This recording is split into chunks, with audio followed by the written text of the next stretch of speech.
1월 24일 금요일 여호수아 15장 20절부터 63절. 유다 자손의 지파가 그들의 가족대로 받은 기업은 이러하니라. 유다 자손의 지파의 남쪽 끝 에돔 경계에 접근한 성읍들은 갑스엘과 에델과 야굴과 기나와 디모나와 아다다와 게데스와 하솔과 인난과 십과 델렘과 부알롯과 하솔 하닷다와 그리옷 헤스론 곧 하솔과 아맘과 세마와 몰라다와 하살갓다와 헤스몬과 벳벨렛과 하살수알과 브엘세바와 비스요대와 바알라와 이임과 에셈과 엘돌랏과 그실과 홀마와 시글락과 만만나와 산산나와 르바엇과 실힘과 아인과 림몬이니 모두 29성읍과 그 마을들이었으며 평지에는 에스다올과 소라와 아스나와 사노아와 엔간님과 답부아와 에남과 야르뭇과 아둘람과 소고와 아세가와 사하라임과 아디다임과 그데라와 그데로다임이니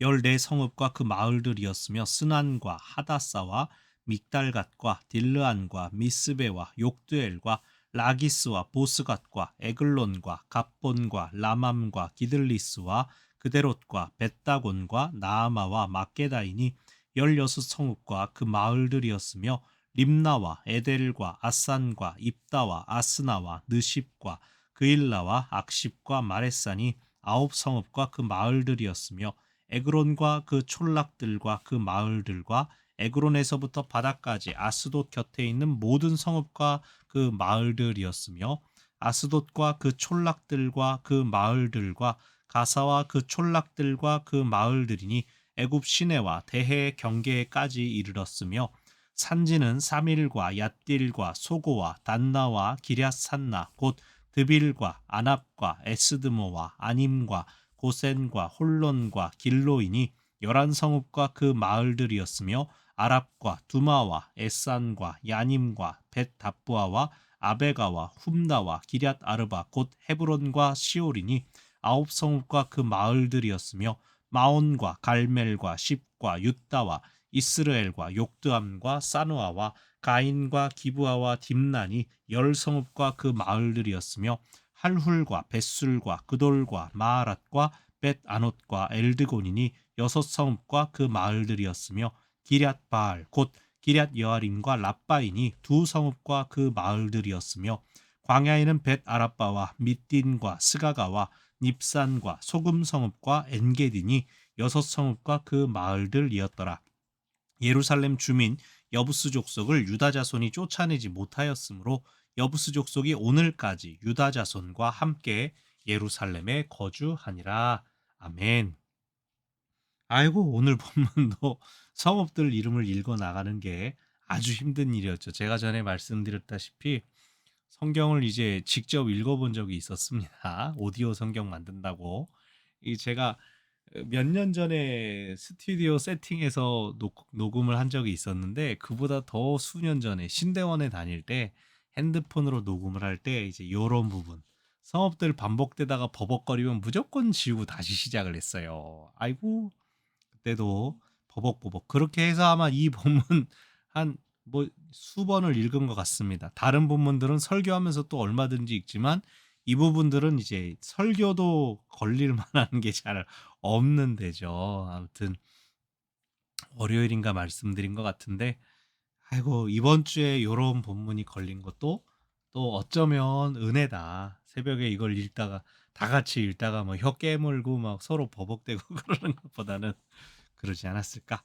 자, 유다 지파가 차지한 영토가 굉장히 넓었다. 어제 말씀 나눴는데 오늘은 이제 그 성읍들의 목록들이 쭉 나오고 있습니다. 굉장히 많은 성읍들이고 지역에 따라서 나오고 있습니다. 어, 이제 남부 성읍들 21절 유다 지파의 남쪽 끝 에돔 경계에 접근한 성읍들의 이름들이 나오는데 우리가 아는 거 별로 없습니다. 23절에 뭐 게데스와 하솔 뭐 이런 정도만 이제 왕국 시대에서 잠깐 언급 지나갔고요.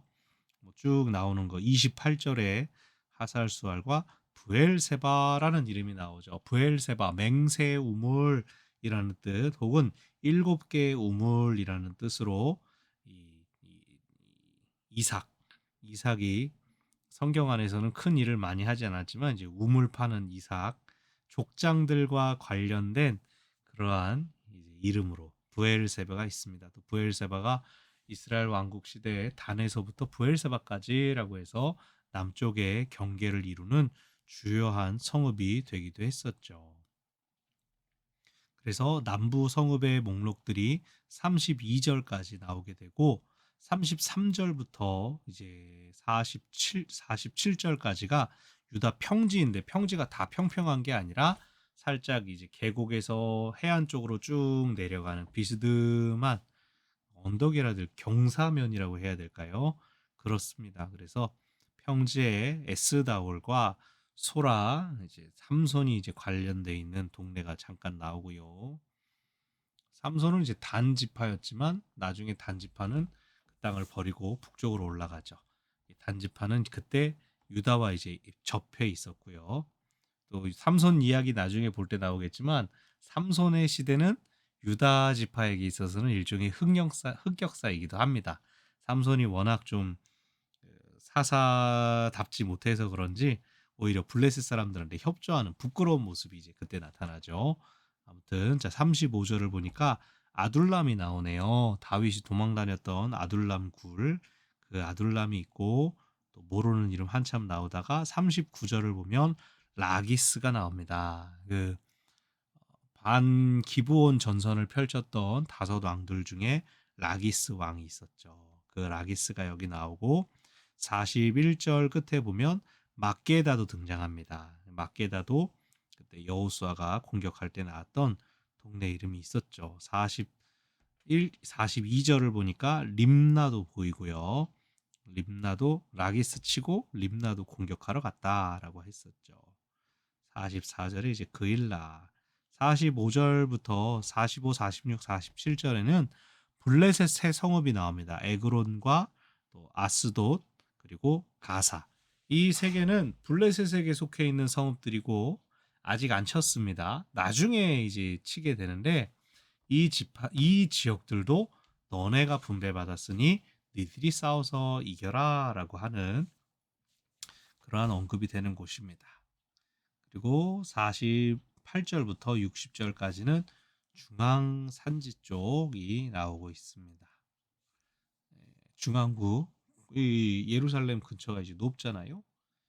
그래서 그런 쪽도 이제 중앙 산지라고도 할 수 있는 겁니다. 계곡에 가까우면 산지고 바다에 가까우면 평지고 그런 차이가 있는 것이죠. 역시 모르는 이름들이 계속 나오다가 54절을 보면 기럇 아르바 곧 헤브론이 나오더라. 그러니까 헤브론이 산지이기도 했더라라고 하는 것을 우리가 알 수 있죠. 그러니까 거인족이 살고 있었는데 성읍은 크고 견고할 뿐만 아니라 동네 자체도 중앙산지에 속해 있었으니 이래저래 쉬운 싸움이 아니었는데 갈렙이 정말 대단한 믿음의 싸움을 싸워낸 것이죠. 마온, 갈멜, 십, 이거 55절에 나오는 이 도시들은 나중에 다윗 때에 또 연관이 있는 도시들입니다.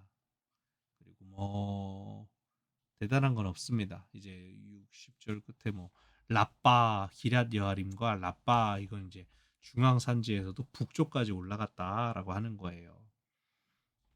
그리고 61절에는 사해 광야 성읍들의 목록인데 62절을 보면 엔게디가 나오죠. 엔게디. 또 다윗이 사람들 모았던 그 엔게디입니다. 도망쳤던 곳이 지금 아까 아둘람도 나왔고 엔게디도 나오고 그러니까 다윗이 진짜 도망을 여러 군데로 다녔구나라고 하는 걸 알 수가 있어요.